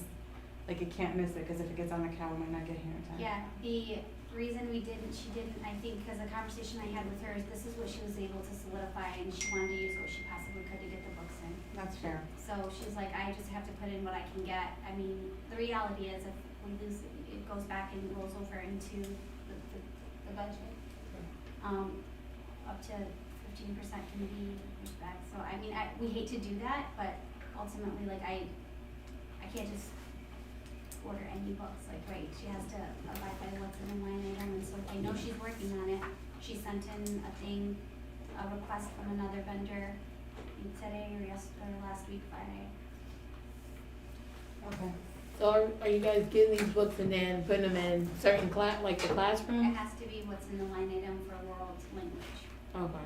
classes. Yeah, but she's not saying, is it gonna be in classrooms, or is it gonna be like in the library? and Cause it building? says classroom, Classroom. library, books.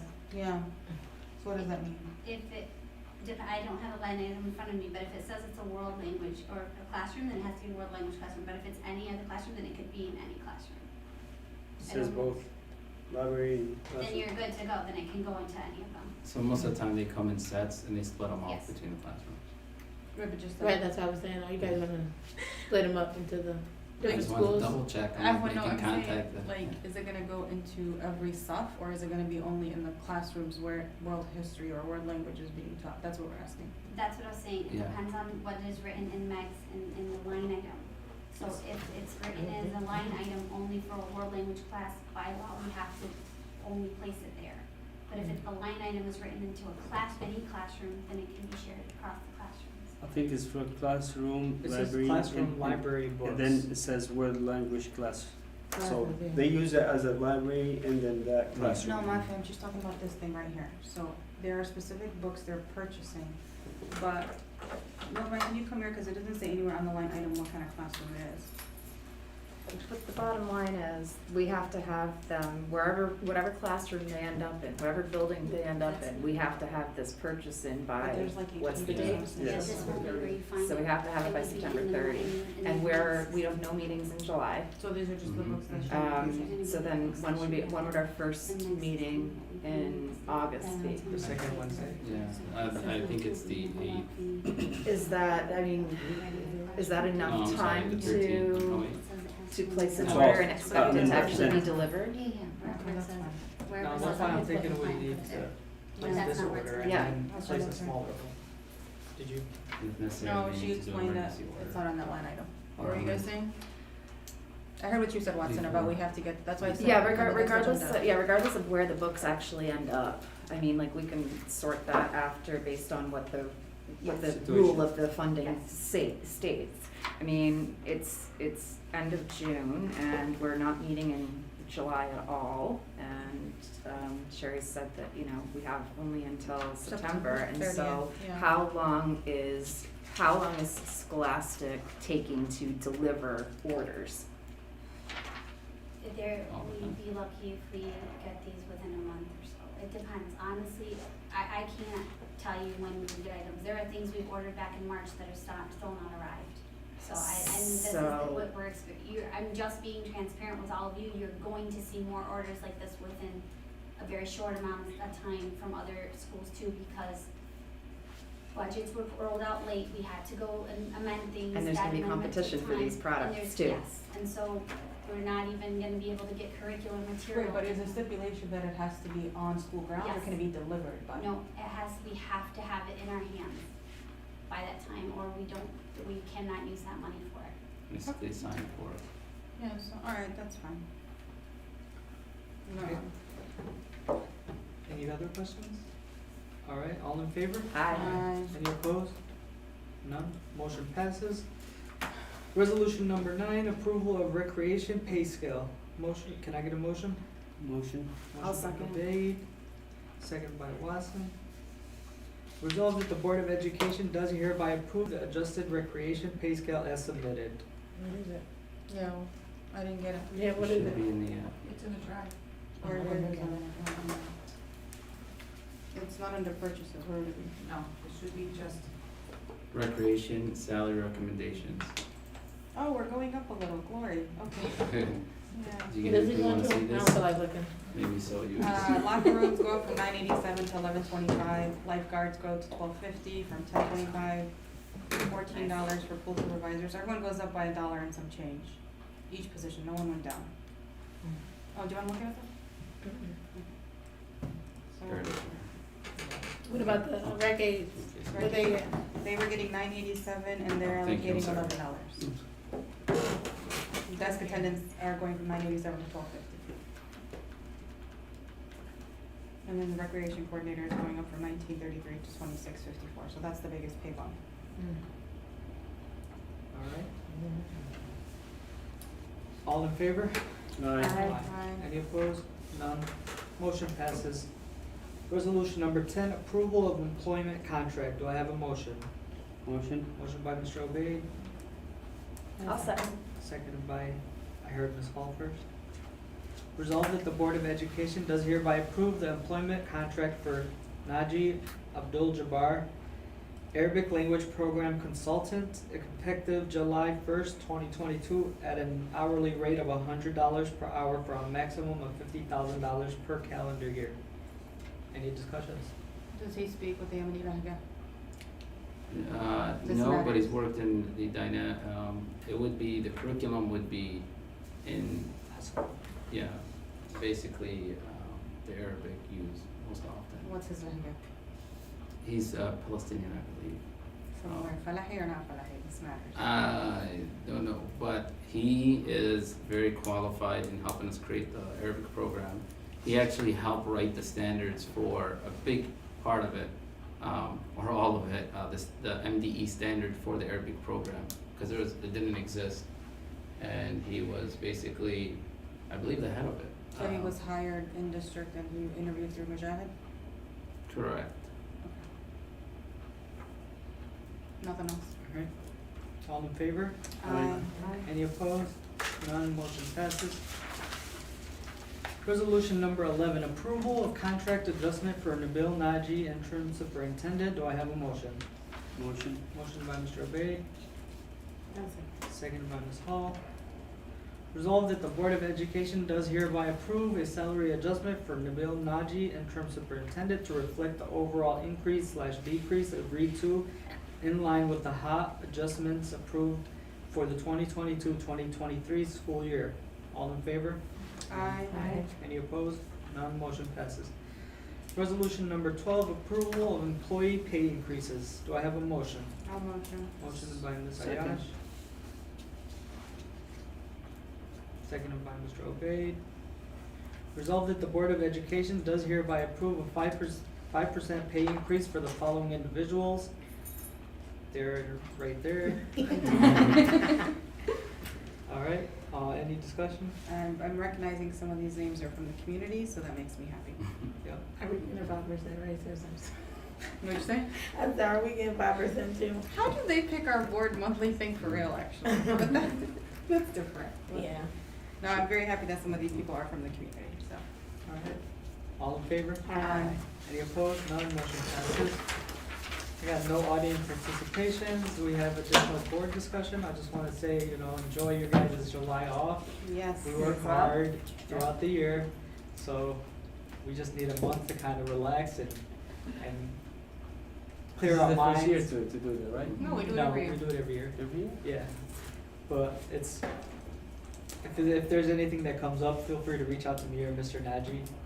We're still available by phone. And other than that, I hope you guys have a good July. I didn't think I wanted to talk about. I was gonna say, I'm not ready. You got ahead of us, though.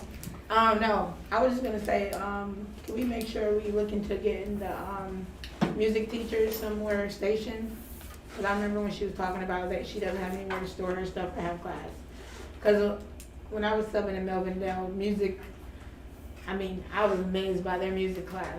Like, cause every month, the music teacher would have for when E was around, they did all Arabic music instruments.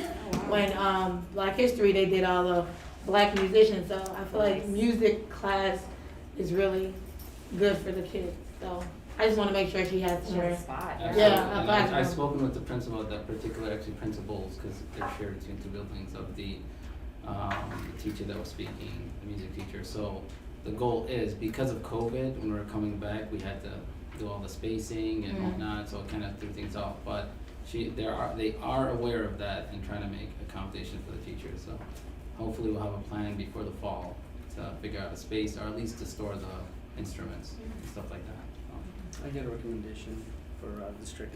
We wish that we have awarding our staff, our students at the end of the year of the meeting, the last meeting of the Like acknowledgements, yeah. acknowledgement to the whole district, from the staff, Wait, the boys, do you mean in like June or December?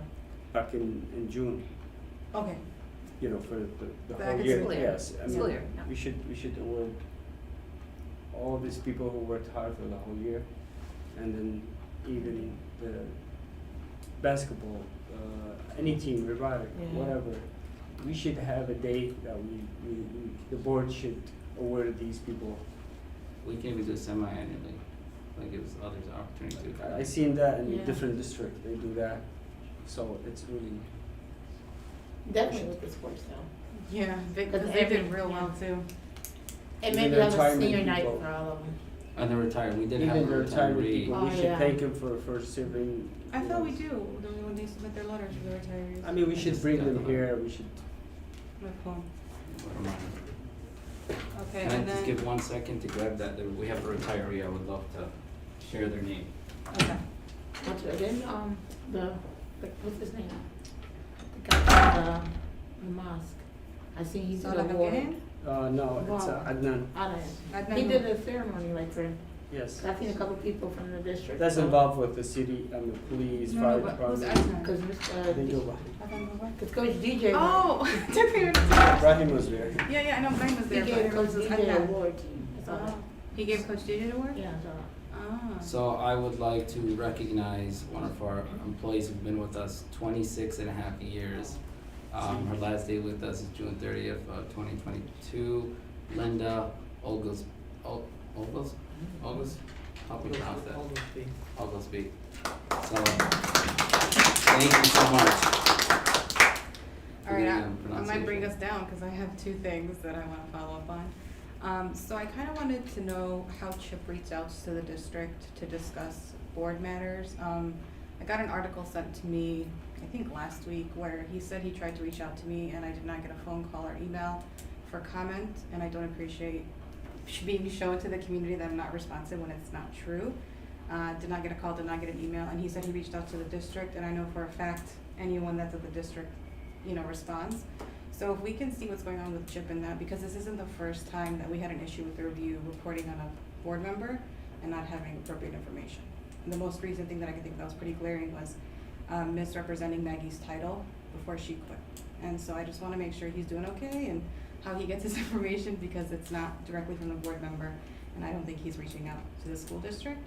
And if he's gonna report it to the community and they're gonna get their information from him, I need it to be accurate, because I can't go over explaining myself to, 30, 40, 50 people because they read an article that they assumed was accurate. So I just wanna bring that up for a concern. I don't know how he reaches out, because he has not reached out to me at all.